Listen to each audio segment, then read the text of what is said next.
Գյորջյան Կասկադ 60 ամիս փուլային վճարում բազմաթիվ առավելություններ։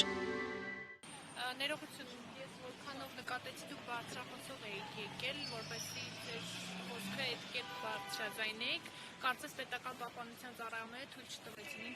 ինչի համար։ Այո, մեզ մոտեցան, ներկայացան որպես կառավարության անվտանգության աշխատակիցներ եւ ասեցին, որ ներսում ինչ-որ միջոցառում է տեղի ունենում Նիկոլ Փաշինյանը ճեպազույց է տալիս։ այո, իրանց ասածով ինչ-որ միջոցառում եւ չի թույլատրվում, որ բարձրախոսով ելույթ ունենանք, չգիտեմ թե ինչի է դա պայմանավորված։ Միգուցե Նիկոլ Փաշինյանը չի ուզում լսել մեր ձայնը ընդհանրապես։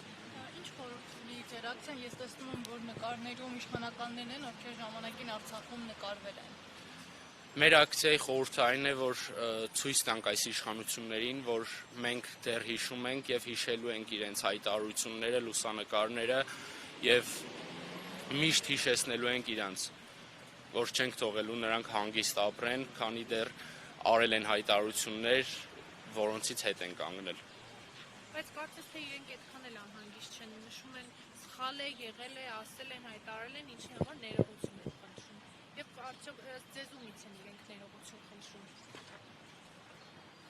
Չեմ կարող ասել, թե ումից են ներողություն խնդրում, վստահ եմ, որ ոչ ժողովրդից եւ ոչ ինքներն իրենցից են ներողություն խնդրում։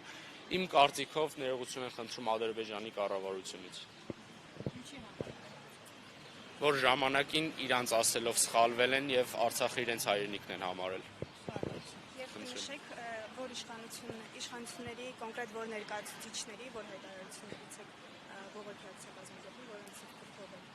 Ալեն Սիմոնյանի, Սուրեն Պապիկյանի, Վահան Կոստանյանի եւ այլ իշխանական ներկայացուցիչների,